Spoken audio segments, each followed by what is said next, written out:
Hello everyone, स्वागत है आप सभी बच्चों का इजी प्रेप पर एक बार फिर से। मैं उम्मीद कर रहा हूं आप सब बच्चों की तैयारी बहुत ही जबरदस्त चल रही होगी।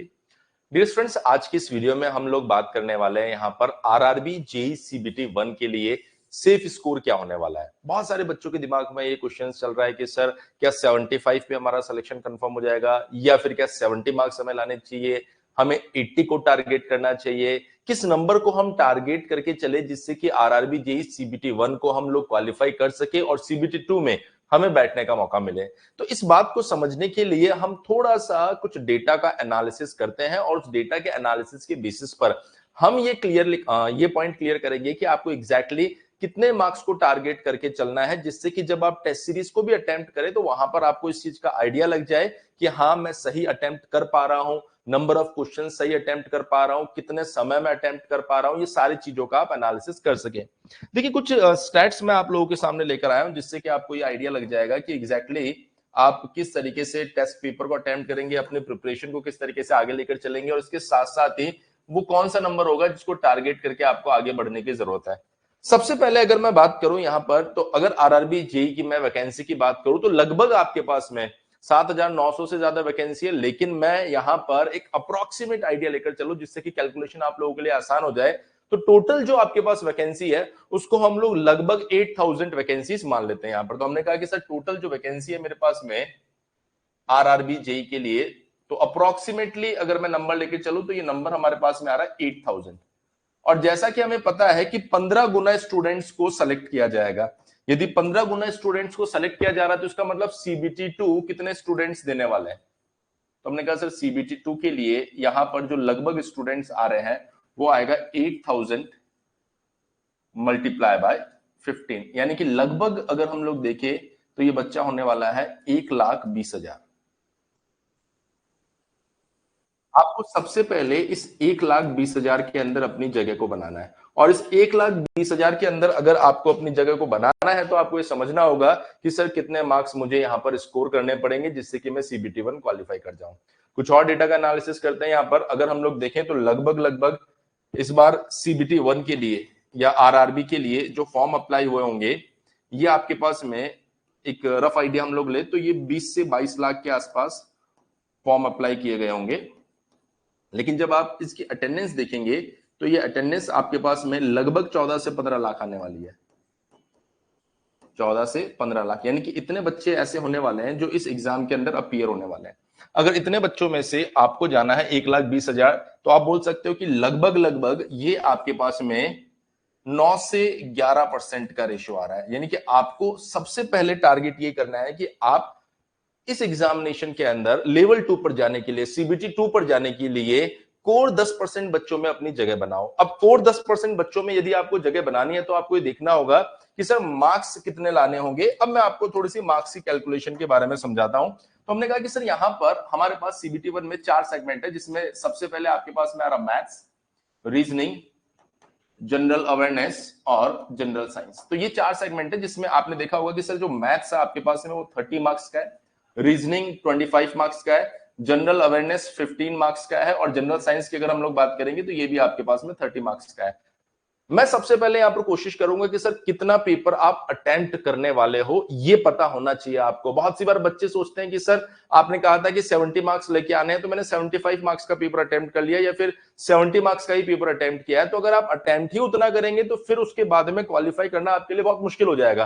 तो आपको इस बात को समझना है कि सर जो 100% टाइम हमें मिलने वाला है उस 100% टाइम में मैं कितने क्वेश्चंस के सब्जेक्ट के अटेम्प्ट कर सकता हूं। सबसे पहले चीज तो ये आपको क्लियर होनी चाहिए कि जो मैथ्स और रीजनिंग वाला सेगमेंट है ये आपका लगभग 55 टू 60% टाइम आपका कंज्यूम करेगा। कारण क्या है कि यहां पर कुछ क्वेश्चंस ऐसे होते हैं जिनको आपको सॉल्व भी करना पड़ता है।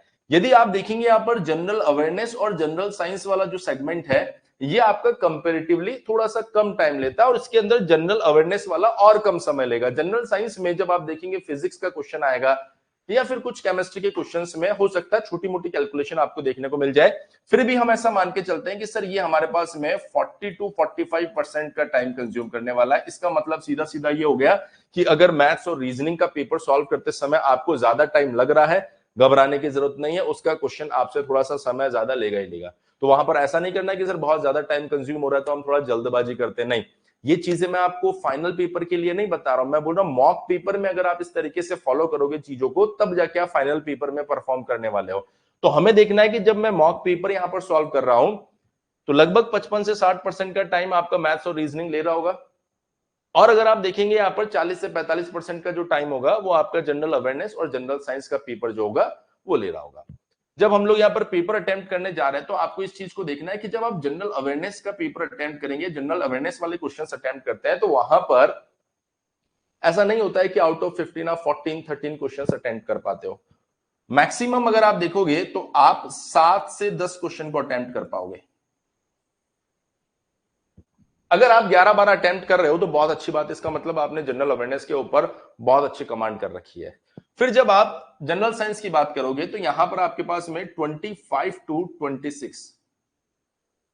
अब कुछ बच्चे ऐसे होते हैं कि हाँ सर एक्यूरेटली मैंने 25 टू 26 कर लिया, एक क्वेश्चन पे तुक्का लगा दिया, वो आपकी चॉइस है, पर मैं आपको बता रहा हूं कि एटलीस्ट आपको इतना पोर्शन अटेम्प्ट करना पड़ेगा, तभी जाके आप क्वालिफाइंग की रेस में आने वाले हो। उसके बाद अगर मैं देखूं यहां पर रीजनिंग की बात करेंगे तो बेटा यहां पर आपके पास में लगभग 23 क्वेश्चंस, 22 टू 23 क्वेश्चंस आप बनाएंगे वहां पर। या आपने एसएससी जेईई के पेपर में भी देखा होगा कि वो बच्चा जो एक्चुअल में सिलेक्शन ले लेता है, उसका जब हम लोग डिस्कशन करते हैं कि आउट ऑफ 50 रीजनिंग में कितना अटेम्प्ट किया होगा, तो वो 45 प्लस ही निकलता है। इवन कुछ एक बच्चे हो सकते हैं 44 पे, वरना बहुत सारे बच्चे 45, 46, इवन 47 तक भी गए। तो ये वाला ऐसा सेगमेंट है जहां पर आप मैक्सिमम क्वेश्चन अटेम्प्ट कर सकते हो। और सेम फॉर मैथमेटिक्स, आप यहां पर भी 27 टू 28 क्वेश्चन सॉल्व कर सकते हो, क्योंकि यहां पर कहानी सॉल्व करने की है। ऐसा कुछ नहीं है जनरल अवेयरनेस की तरह कि आपने कोई चीज सुनी है या फिर अगर सुनी है तो मार्क कर दोगे, नहीं सुनी है तो आप उसको मार्क नहीं कर पाओगे। तो ये वो पोर्शन है जहां पर थोड़ा सा समय आपके पास में लगेगा, लेकिन हाँ मैक्सिमम क्वेश्चंस आप अटेम्प्ट कर पाओगे। तो ओवरऑल अगर मैं बात करूं यहां पर कि कितना ऐसे क्वेश्चंस है जो आप सही बना पा रहे हो और कितने ऐसे क्वेश्चंस है जो आपसे छूट जा रहे हैं, तो आपने देखा कि सर लगभग 4 क्वेश्चन यहाँ पे रह जा रहे हैं। यहाँ पर देखेंगे 5 से 6 क्वेश्चन यहाँ पर रह गए आपके पास में, 2 क्वेश्चन यहाँ पर, 2 से 3 क्वेश्चन यहाँ पर रह गए आपके पास में। तो आप देख सकते हैं क्लियरली आपके पास में 11 और 5 16 के आसपास, यानी मैं बोल सकता हूं कि सर 15 से 17 ऐसे क्वेश्चंस आपके पास में रहेंगे जिनमें से कुछ तो आप अटेम्प्ट ही नहीं करोगे, कुछ हो सकता है आपने अटेम्प्ट किया होगा तो आपसे गलत हो जाए, तो कुछ आपने अटेम्प्ट नहीं किया और कुछ हो सकता है आपसे गलत हो जाए। तो ओवरऑल अगर आप देखेंगे तो आपके पास जो पेपर रहेगा वो 80 टू 83 मार्क्स का आपको डेफिनेटली अटेम्प्ट करना ही पड़ेगा। अब बात करते हैं थोड़ी सी कि सर जब हम लोग 80 टू 83 मार्क्स अटेम्प्ट कर रहे हैं, मैं आपको बता रहा हूं यदि आप पेपर को अच्छे से अटेम्प्ट करने जाएंगे ना तो आप 85, 87, 90 तक अटेम्प्ट करोगे। मैं आपको यहां पर बता रहा हूं कि मिनिमम कितना अटेम्प्ट करना पड़ेगा। कारण क्या है, यहां पर 7 से 10 मैंने लिखा है, लेकिन फिर भी बहुत सारे ऐसे क्वेश्चंस होंगे जहां पर आपको ऐसा लगेगा कि sir according to me B option सही होना चाहिए, और आप अटेम्प्ट करके आगे बढ़ेंगे। तो बहुत से बच्चे मिलेंगे जिन्होंने 90 प्लस भी अटेम्प्ट किया है। ये मिनिमम बता रहा हूं, इससे कम आपको अटेम्प्ट नहीं करना है। अगर आप देखेंगे सर मैक्सिमम तो बहुत सारे बच्चे 90 प्लस भी अटेम्प्ट करके आएंगे। यानी कि सर आप देखेंगे तो पेपर में डेफिनेटली 5 से 7 क्वेश्चन ऐसे आएंगे जो शायद किसी से अटेम्प्ट नहीं हो पा रहे होंगे। पर ओवरऑल अगर आप देखेंगे 93 से 95 मार्क्स का पार्ट ऐसा रहेगा जो वो बच्चे जो बहुत लंबे समय से और बहुत अच्छी प्रिपरेशन करके बैठे हैं वो अटेम्प्ट करेंगे। ये मिनिमम क्राइटेरिया मैं बता रहा हूं कि एटलीस्ट आपको इतना अटेम्प्ट करना पड़ेगा, वरना आप उस कंपटीशन से क्या हो जाएंगे, पूरी तरीके से बाहर हो जाएंगे। हमने कहा ठीक है सर 80 टू 83 अगर मैं अटेम्प्ट करता हूं तो इसका मतलब क्या हुआ, लगभग मेरे पास में 75 प्लस मार्क्स में अचीव कर सकता हूं अगर मैंने बिल्कुल परफेक्शन के साथ में अटेम्प्ट किया तो। अब सर अगर हम लोग बात करें एक सेफ स्कोर की, तो क्या 75 ही वो सेफ स्कोर है? इसके ऊपर बहुत सारे और फैक्टर्स है, बहुत सारी और चीजें हैं जिनको आपको थोड़ा सा माइंड में रखना पड़ेगा, तब आपको समझ में आएगा कि इस बार का जो कट ऑफ रहने वाला है या इस बार का जो क्वालिफाइंग मार्क्स रहने वाला है सीबीटी 1 के लिए, वो शायद प्रीवियस एनालिसिस से +5, +6 या +7 तक आपको देखने को मिल जाएगा। इसका कारण है, क्या कारण है, जब आप 2019 में आरआरबी का एग्जाम देने गए थे तो आज के टाइम पर जो फैसिलिटीज स्टूडेंट्स को मिल रही है और 2019 में जो चीजें मिली थी उसके कंपैरिजन में आज स्टूडेंट्स ज्यादा तैयार है। 2019 में जब वैकेंसी आई थी तो बहुत सारे ऐसे बच्चे थे जो इस चीज से अवेयर नहीं थे कि इतनी जल्दी एग्जाम हो जाएगा। लेकिन अगर आप देखिए 2024 के केस में तो मैक्सिमम बच्चों को पता था कि एग्जाम जल्दी ही होने वाला है, और इसके साथ साथ 2022, 2023 हर साल बच्चे को लगता था कि शायद इस बार वैकेंसी आ रही है, शायद इस बार वैकेंसी आ रही है, तो वो अपनी प्रिपरेशन में लगा हुआ था। मतलब आपके कंपटीशन में कौन कौन है? आपके कंपटीशन में वो बच्चा है जो 2019 में फेल हो गया था, पर उसने रियल टाइम एग्जाम देखा है। 2020 में, 2021 में तैयारी की है जिसने, 2022 में जिसने तैयारी की है, 2023 में जिसने तैयारी की है, और 2024 में जो तैयारी कर रहा है। इवन बहुत सारे ऐसे बच्चे भी रहने वाले हैं जो कहीं ना कहीं सेलेक्ट हो चुके हैं, लेकिन वो चाहते हैं रेलवेज में सर्विस देना, तो वो फिर से इस एग्जामिनेशन के लिए आपके साथ कंपटीशन में उतरेंगे। तो ध्यान रखना बेटा, 2019 के मुकाबले 2024 का मुकाबला आपके लिए ज्यादा टफ होने वाला है। पेपर टफ नहीं आएगा, लेकिन जो कॉम्पिटिटर्स रहेंगे वो ज्यादा तैयारी के साथ आने वाले हैं, क्योंकि आज के टाइम पर बच्चों को number of mock test provide करवाए जा रहे हैं, पीवाईक्यू सॉल्व करवाए जा रहे हैं। आप देख रहे हैं इवन अपनी ही क्लासेस में, इजी प्रेप की क्लासेस में आप देख रहे हैं तो उनको 101 से ज्यादा टेस्ट दिए जा रहे हैं, पीडीएफ नोट्स दिए जा रहे हैं, नंबर ऑफ क्वेश्चन सॉल्व करवाए जा रहे हैं।